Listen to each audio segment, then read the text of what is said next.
Hai teman-teman, sebelum saya menjelaskan materi ini, saya akan memperkenalkan diri terlebih dahulu.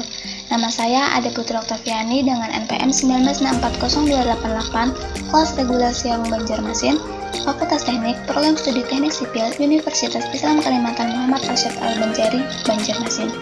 Dengan dosen pengajar mata kuliah Sistem Pengairan Pasang Surut yaitu Bapak Adi Surya, STMT. Memasuki materi pertama yaitu pengertian irigasi.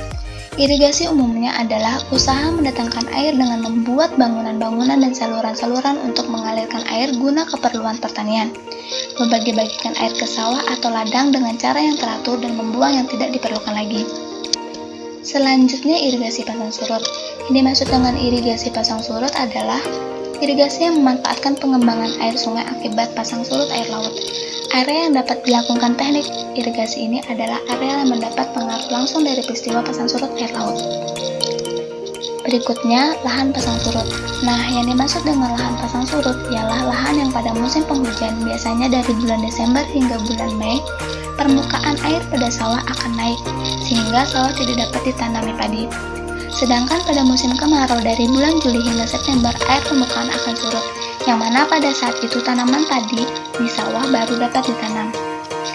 Berikut adalah beberapa faktor yang terkandung dalam tanah lahan pasut sifat tanah dan air, antara lain kemasaman air yang menggenangi lahan, kedalaman air tanah, air pasang besar dan kecil, tanah gembur, tanah sulfat masam dengan senyawa pirit.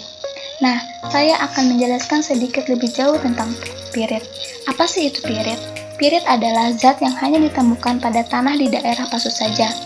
Zat ini dibentuk pada waktu lahan digenangi oleh air laut yang masuk pada musim kemarau. Pirit dapat berubah bentuk menjadi zat besi dan zat asam belerang, yang mana zat ini dapat meracuni tanaman. Berikut ini adalah ciri tanah yang telah teracuni pirit, antara lain tampak gejala keracunan besi pada tanaman, ada lapisan seperti minyak di permukaan air, ada lapisan merah di pinggir saluran, hasil panen rendah, tanah berbau busuk, tanaman mudah terserang penyakit. Nah, itu saja yang mengenai tentang pirit. Selanjutnya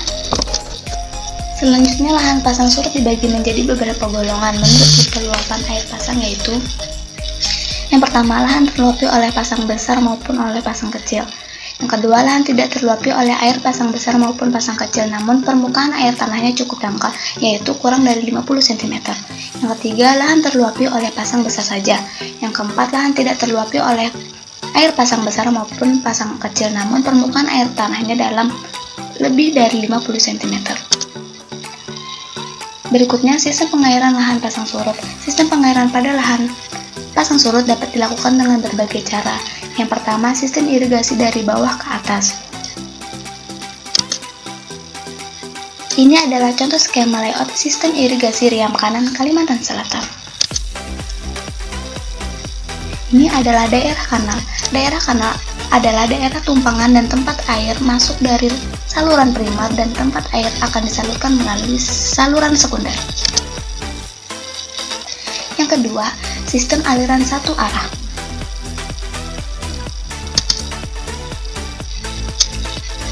Kesimpulan, dari uraian di atas dapat disimpulkan bahwa upaya pengembangan irigasi pasang surut sangat kompleks, mulai dari perencanaan, tata tanam, sampai ke perencanaan pengelolaan air sehingga optimal dalam memanfaatkan lahan bagi pertanian dan kehidupan masyarakat.